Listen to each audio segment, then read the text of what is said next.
Good morning વિદ્યાર્થી મિત્રો. ધોરણ 12 અર્થશાસ્ત્ર, ચેપ્ટર 8 કૃષિ ક્ષેત્ર. પ્રસ્તાવના: અર્થતંત્રની કરોડરજ્જુ.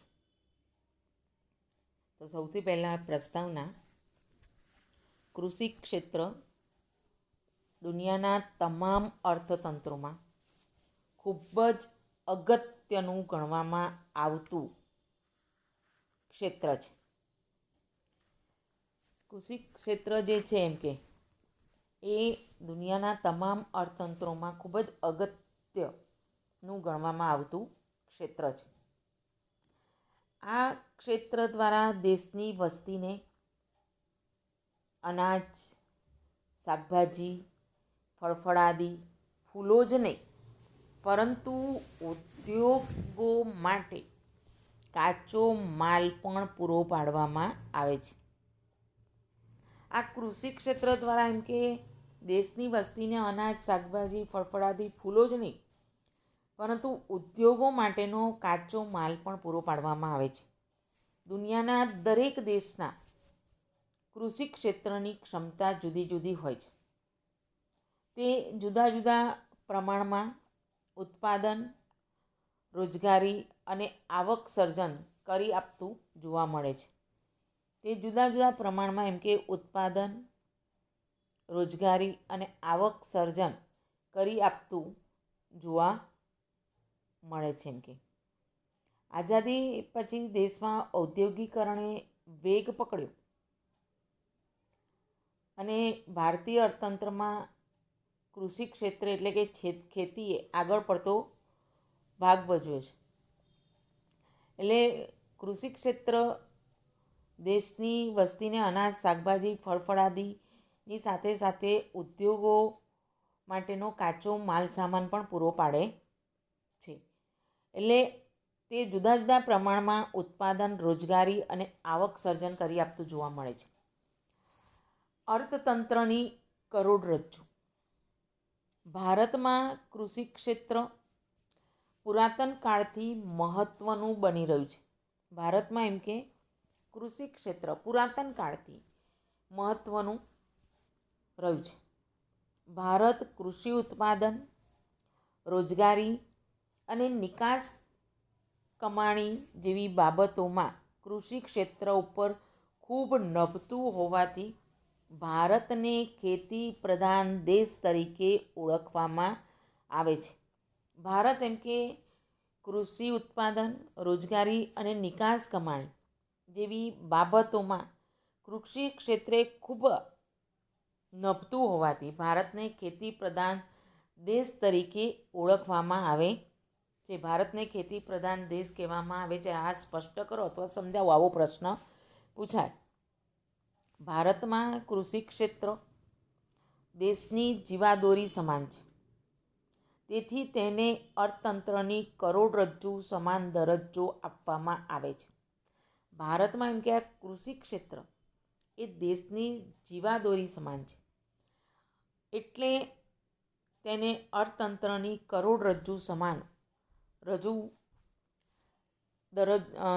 દરજ્જો આપવામાં આવે છે.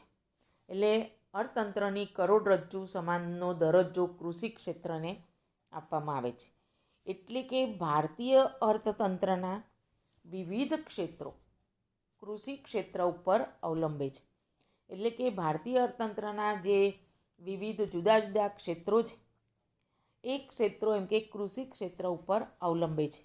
જેનું મુખ્ય કારણ એ છે કે જો કોઈ કારણસર ભારતમાં કૃષિ ક્ષેત્ર તેના ખેત ઉત્પાદનમાં નિષ્ફળ જાય તો અનાજ, શાકભાજી, ફળફળાદી, ફૂલો જ નહીં પણ ઉદ્યોગોમાં કાચા માલ તરીકે વપરાતો રોકડિયો પાક પણ નિષ્ફળ જાય તો તેવા સંજોગોમાં દેશના લોકોને ખેતીજન્ય ચીજવસ્તુઓ પૂરતા પ્રમાણમાં મળી રહેતી નથી.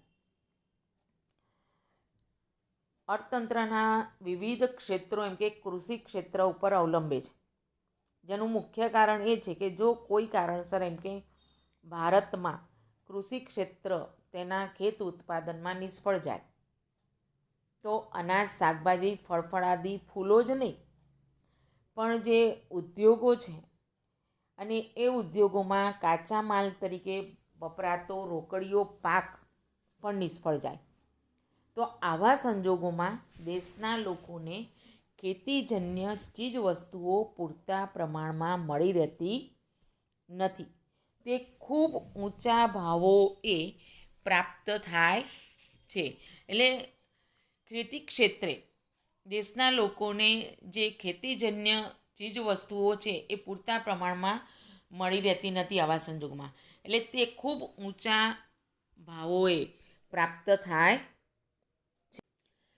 ખૂબ ઊંચા ભાવો એમ કે પ્રાપ્ત થાય છે, જેથી લોકોનું જીવન ખૂબ જ પ્રભાવિત થાય છે.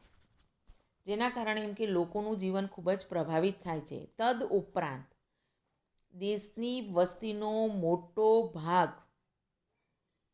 2011ની વસ્તી ગણતરી મુજબ 68.8% વસ્તી કૌંસ પૂરો ગ્રામ્ય વિસ્તારોમાં વસવાટ કરતો હોવાથી એમ કહી શકાય કે જો ખેત ઉત્પાદન નિષ્ફળ જાય તો આ દેશની મોટા ભાગની વસ્તીની આવકને માઠી અસર થાય છે.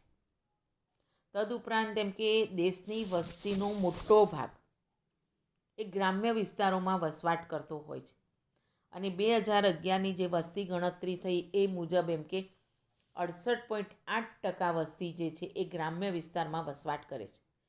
અને એટલે એમ કહી શકાય કે જો ખેત ઉત્પાદન નિષ્ફળ જાય તો આ દેશની મોટાભાગની વસ્તીની આવકને માઠી અસર થાય છે.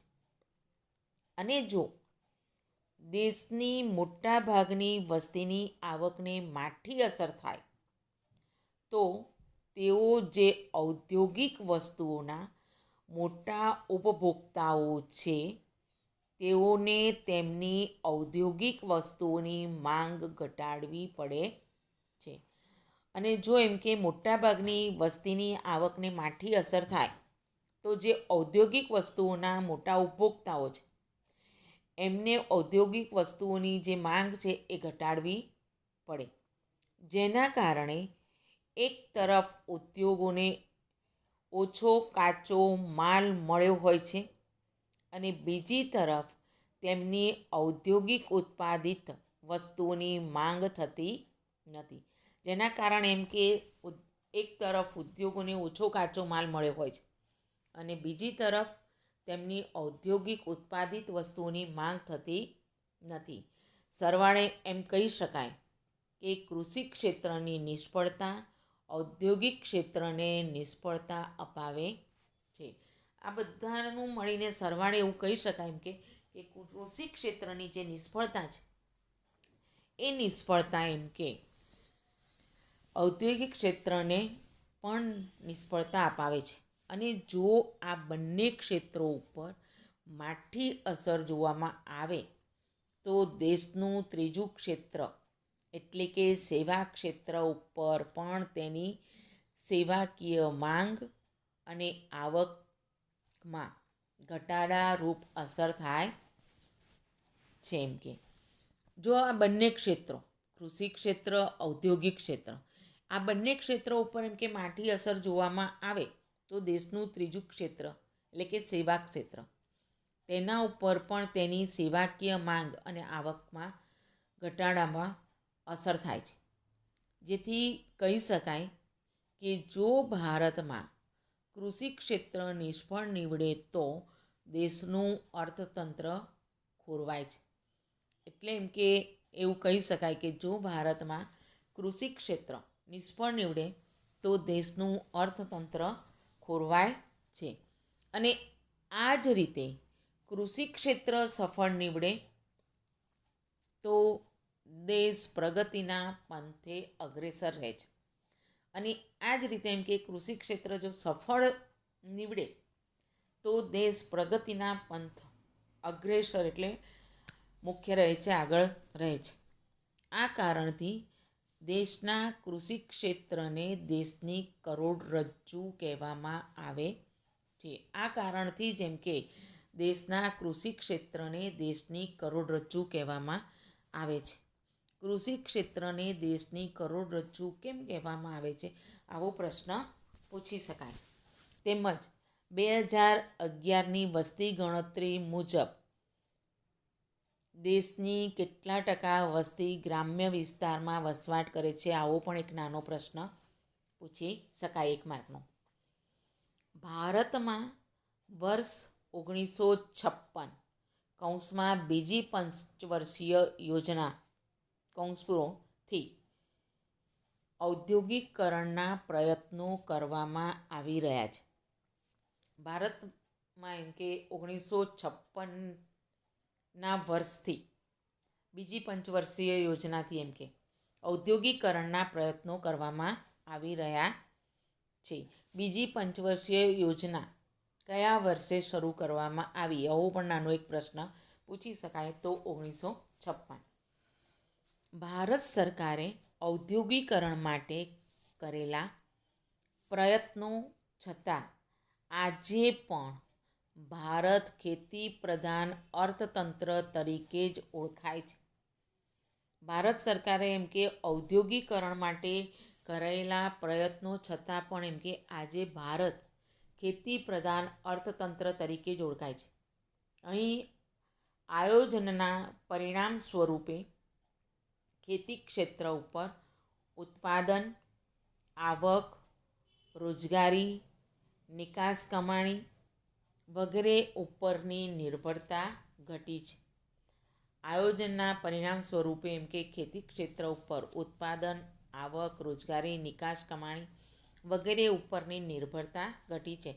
તેમ છતાં ભારતના અર્થતંત્રનો વિકાસ દર આજે પણ કૃષિ ક્ષેત્રના વૃદ્ધિના દર ઉપર આધાર રાખે છે.